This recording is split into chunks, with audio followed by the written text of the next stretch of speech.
साथीहरु नमस्कार। मेरो युट्युब च्यानलमा यहाँलाई स्वागत छ। आज म नयाँ आउन लागेको आइपिओको बारेमा यहाँहरूलाई यो भिडियोमा जानकारी दिँदैछु। यो आइपिओ कसले भर्ने, कति किता भर्ने र कति रुपैयाँ आवश्यकता पर्ने सबै यस भिडियोमा म तपाईलाई जानकारी दिनेछु। भिडियो अन्तिमसम्म हेरेर साथ दिनुहोला। विकास हाइड्रो पावर कम्पनी लिमिटेडले आजबाट आइपिओ बिक्री वितरण खुल्ला गरेको छ।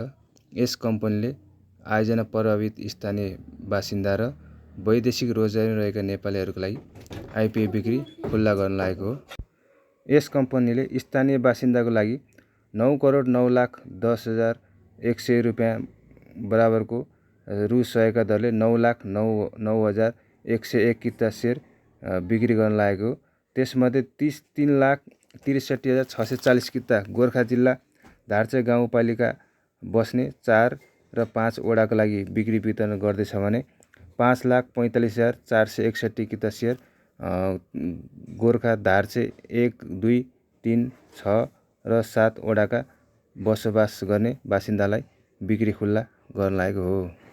यस्तै यस कम्पनीले सर्वसाधारणमा निष्कासन हुने सेयरमध्ये 10% हुन आउने 3,54,55,000 रुपैयाँको 3,54,550 किता सेयर वैदेशिक रोजगारीमा रहेका नेपालीहरूको लागि बिक्री वितरण गर्न लागेको छ, जुन रु 100 का दरले यस कम्पनीको आइपिओमा आवेदन दिन सकिनेछ। विदेशमा रहेका नेपालीहरूले न्यूनतम 10 कितादेखि अधिकतम 10,000 कितासम्म आवेदन दिन पाउनेछन्। स्थानीय बासिन्दाले यस कम्पनीको आइपिओमा जेठ 20 गतेसम्म आवेदन दिन सक्नेछन्। यदि सो समयमा यस कम्पनीको आइपिओमा आवेदन पुरा नभएमा असार 4 गतेसम्म यस कम्पनीको आइपिओमा आवेदन दिन सक्नेछन् भने वैदेशिक रोजगारीमा रहेका नेपालीहरूले भने जेठ 20 गतेसम्म यस कम्पनीको आइपिओमा आवेदन दिइसक्नु पर्नेछ।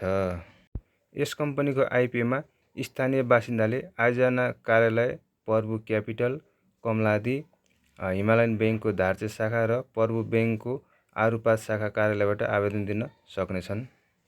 त्यस्तै वैदेशिक रोजगारमा रहेका नेपालीहरूले भने सी-आस्वा प्राप्त बैंक तथा वित्तीय संस्था तथा मेरो सेयर मार्फत आवेदन दिन सक्नेछन्। यस कम्पनीको बिक्री प्रबन्धको काम प्रभु क्यापिटलले जिम्मा लिएको छ। यस कम्पनीको आइपिओमा विदेशमा हुने नेपालीहरूले जम्मा 10 किता मात्र आवेदन दिँदा हुने देखिन्छ।